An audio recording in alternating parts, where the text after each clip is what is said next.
சற்று முன் கிடைக்கப்பெற்ற மிக மிக முக்கியமான செய்தி ஒன்று வெளியாகியிருக்கு. அதாவது திமுக கூட்டணியிலிருந்து வெளியேறுகிறாரா திருமாவளவன்? அதிர்ச்சியில் ஸ்டாலின். கூட்டணி ஆட்சி என்று முடிவோட தாவேகா விஜய் தன் தலைமையில் ஒரு கூட்டணியை உருவாக்க முயற்சி செஞ்சுட்டு வராரு. கடந்த ஆண்டு விஜய் விசிக தலைவர் திருமாவளவன் இணைந்து அம்பேத்கர் புத்தகத்தை வெளியிடுவதாய் இருந்தது. ஆனால் அந்த நிகழ்ச்சியில் திருமாவளவன் கலந்து கொள்ளலை. இந்நிலையில் விஜய் பிரச்சார பயணத்திற்கு அனுமதி வழங்காதது ஏற்புடையதல்ல என்று திருமாவளவன் விஜய்க்கு ஆதரவாக பேசியிருப்பது திமுக வட்டாரம் மட்டும் இல்லாமல் ஒட்டுமொத்த தமிழகத்திலையும் பரபரப்பை ஏற்படுத்தியிருக்கு. 2026 சட்டமன்ற தேர்தலுக்கு இன்னும் சில மாதங்கள் மட்டுமே இருக்குது. திமுக அதிமுக கூட்டணிகள் பரபரப்பாக இயங்கி வரும் நிலையில் தாவேக தலைவர் விஜய் வருகிற 13ஆம் தேதி முதல் மாவட்ட வாரியாக சுற்றுப்பயணம் மேற்கொள்கிறார். இதற்கு காவல்துறை அனுமதி வழங்க மறுக்கிறது என்று தாவேகா நிர்வாகிகள் குற்றம் சாட்டி வராங்க. சென்னை விமான நிலையத்தில் விடுதலை சிறுத்தைகள் கட்சி தலைவர் திருமாவளவன் செய்தியாளர்களை சந்தித்தார்.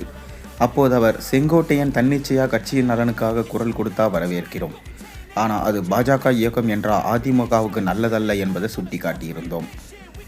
ஐயப்பட்டது போலவே அவருக்கு பின்னால் பாஜக இருக்கிறது என்பதை டெல்லியில் அமித்ஷாவை சந்தித்து உறுதிப்படுத்தியிருக்காரு.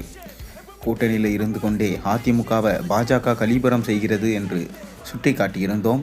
எடப்பாடி பழனிசாமி உள்ளிட்டோருக்கு என் மீது ஆத்திரம் வந்தது. அதிமுகவை தனியே போக விடாமல், கூட்டணியிலும் தனித்து செயல்பட விடாமல் அதிமுகவை கலேபரம் செய்யும் முயற்சியில் பாஜக ஈடுபடுகிறது என்பது அதிமுக தொண்டர்கள் இப்போது உணரத் தொடங்கியிருக்காங்க. எடப்பாடி பழனிசாமியால் நீக்கம் செய்யப்பட்ட ஒருவரை அமித்ஷா நிர்மலா சீதாராமன் என்ற துணிச்சலில் பேசுகிறாங்க. அதிமுகவின் தலைவர் எடப்பாடி பழனிசாமி அவரால் கட்சியிலிருந்து நீக்கியவரை அழைத்து அவர்கள் இருவரும் அரசியல் பேசுவதன் மூலம் அதிமுக மற்றும் அதன் தலைவரை என்ன நினைக்கிறாங்க, என்ன மதிப்பீடு செய்கிறாங்க, எந்த அளவுக்கு அதிமுக அவர்கள் நடத்துகிறாங்க என்பதை நாட்டு மக்களும் அதிமுக தொண்டர்களும் உணர வேண்டும். இதற்காக துணிச்சல் எங்கிருந்து வந்தது என்று தெரியல.